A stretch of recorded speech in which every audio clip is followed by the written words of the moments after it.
சித்தன் அருள் 1668 அன்புடன் அகத்தியர் காசி மீர்காட்கங்கை கரை ஆகஸ்ட் 25, 2024 அன்று குருநாதர் அகத்திய பெருமான் உரைத்த பொதுவாக்கில் விநாயகர் சதுர்த்தி குறித்த குறிப்பு கூறியுள்ளார்.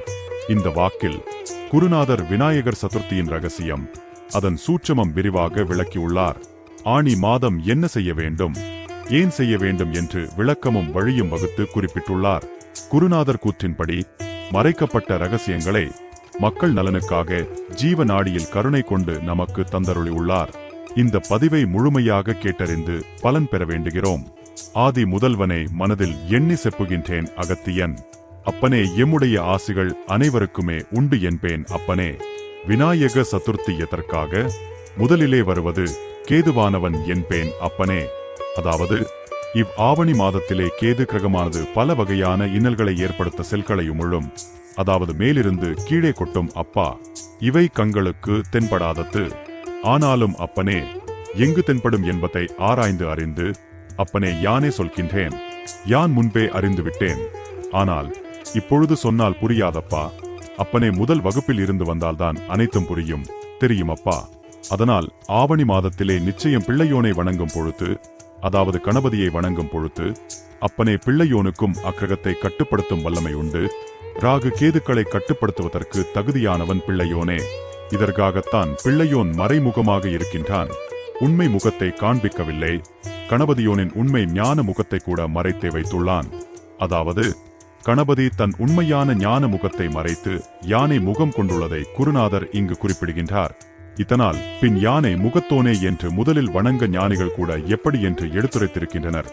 அப்பனே ஔவையார் இவந்தனை பாடி துதித்து வந்தாளே. தமிழ் எழுத்துக்கள் மகிமை கொண்டு சீதக்களப செந்தாமரை பூம் என்ற பாடல்களை கூட, அதாவது ஔவையார் இயற்றிய விநாயகர் அகவல் பாடல்களை குறிப்பிடுகிறார் குருநாதர். அப்படி விநாயக பெருமானை பாடிக்கொண்டே துதித்துக் கொண்டே இருந்தால் உடம்பில் உள்ள சில செல்களும் கூட அதிரும் அப்பா. அப்படி செல்களில் அதிர்வு வரும்பொழுது நிச்சயம் மேலே இருந்து கீழே வரும் கேதுவின் செல்கள் உடம்பிற்குள் செல்லாதப்பா. அதாவது கேது கிரகத்திலிருந்து கொட்டும் செல்கள் மனித உடம்புக்குள் செல்லாமல் தடுப்பதற்கு விநாயகர் அகவல் படித்து விநாயகர் வழிபாட்டை மேற்கொண்டு வரும் பொழுது உடலில் உள்ள செல்கள் அதிரும். கேதுவின் செல்களோடு மோதிக்கொள்ளும் பொழுது கேதுவின் செல்கள் தடுக்கப்படும், திசை மாறி சென்றுவிடும். இதனால் ராகு கேதுக்களின் தாக்கம் ஏற்படாது. ஆனால் அப்பனே, இதுவும் கூட தெரிவதில்லையப்பா மனிதனுக்கு. ஏன் விநாயகர் சதுர்த்தியை கொண்டாடுகின்றோம் என்று தெரியுமா அப்பனே? அப்பனே, இதனால் நான் முறையாகவே நிச்சயம் அறிந்து கொண்டாட வேண்டும். ஒவ்வொரு இறைவனுக்கும் உரிய சிறப்பை உணர்ந்து கொண்டாட வேண்டும். இறைவன் ஒன்றே என்றாலும் அவதாரங்கள் பல வகையிலும் மக்களை காப்பாற்ற எடுக்கப்பட்டுள்ளது. இது குறித்து இன்னும் சொல்கின்றேன் அப்பனே. அனைத்து ஞானிகள் பற்றியும் கூட யான் சொல்வேன் அப்பனே. பக்தர்கள் இவை தெரிந்து அறிந்து கொண்டு அப்பனே அவர்கள் மனைவி மக்கள் சிறப்பாக வாழ வேண்டும் அப்பனே. அவர்கள் நல்ல மனிதர்களை உருவாக்க வேண்டும் என்பதற்கிணங்க இன்னும் சித்தர்களும் வந்து வாக்குரைப்பார்கள் என்பேன் அப்பனே. அதனால்தான் அனைவரையும் விநாயகர் அகவலை படிக்கச் சொன்னேன் அப்பனே. அகவலை படித்தாலே போதுமானதப்பா. உடம்பில் உள்ள செல்கள் அப்படியே ஆடும் பொழுது அப்பனே எவையும் வந்து தாக்காதப்பா. அமைதியாக இருக்கும் பொழுது அவை வந்து தாக்கும் பொழுது உடம்பிற்குள் நுழைந்துவிடும். அவ்வளவுதான் என்பேன் அப்பனே. அதன் காரணமாக பின் மீண்டும் இல்லத்தில் குழப்பங்கள், சண்டை சச்சரவுகள், ஒருவருக்கொருவர் அடித்துக் கொள்ளுதல், ஒருவருக்கொருவர் புரிதல் இல்லாமை எல்லாம் நிகழும் அப்பா. இதை தெரிந்து கொள்ளுங்கள் அப்பனே. தெரியாமல் வணங்கி விடாதீர்கள் என்பேன் அப்பனே. தெரிந்து வணங்குங்கள் அப்பனே. இவையெல்லாம் ஏற்கனவே யாங்கள் எழுதி வைத்ததுதான் என்பேன் அப்பனே. ஆனால் அதனை மறைத்துவிட்டனர் என்பேன் அப்பனே. ஆனால் எங்களுடைய வாக்குகள் மூலம் இதை மீண்டும் உலகத்திற்கு கொண்டு சென்று அப்பனே வரும் கலியுகத்தில் நிலையான வாழ்க்கையை வாழ, அதாவது கலியினை வென்றிட வேண்டும் என்பதற்காக வந்து உரைக்கின்றோம் அப்பனே. அனைவருமே எந்தனுக்கு பிள்ளைகள் தானப்பா. இதனால்தான் அப்பனே விநாயகர் சதுர்த்தி அறிந்து கொண்டாடிட வேண்டும். விநாயகர் அகவல் இதற்காகத்தான் விநாயக பெருமானே என்று உணர்ந்து பாடப்பட்டுள்ளது.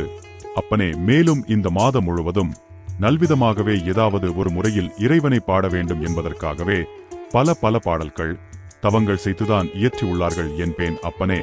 பதிகங்களும் பாசுரங்களும் சாதாரணமாக இறைவன் மீது பாடவில்லை, தவங்கள் இயற்றி உணர்ந்துதான் ஞானியர்கள், நாயன்மார்கள், ஆழ்வார்கள், புலவர்கள், பாணர்கள், பக்திமான்கள் பாடியுள்ளார்கள்.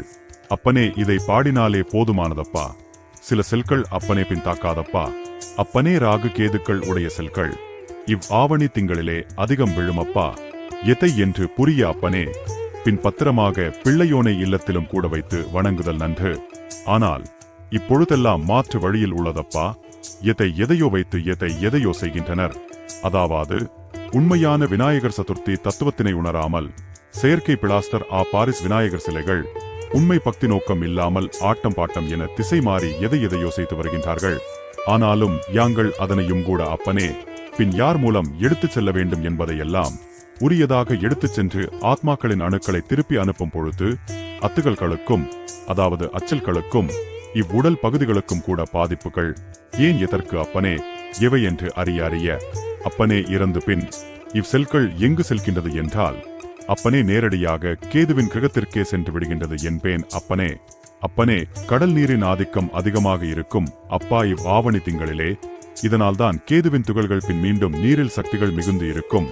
ஆனாலும் இதற்கும் பதில் அளிக்கின்றேன் அப்பனே. அதாவது அப்பனே ஊடுருவிவிடும் அப்பா. ஆனாலும் இவ்வாறு தடுத்துவிட்டால் அப்பனே மீண்டும் பின் அங்கங்கு போய்விடும் அப்பா அச்சல்கள். நல்லாசிகள்.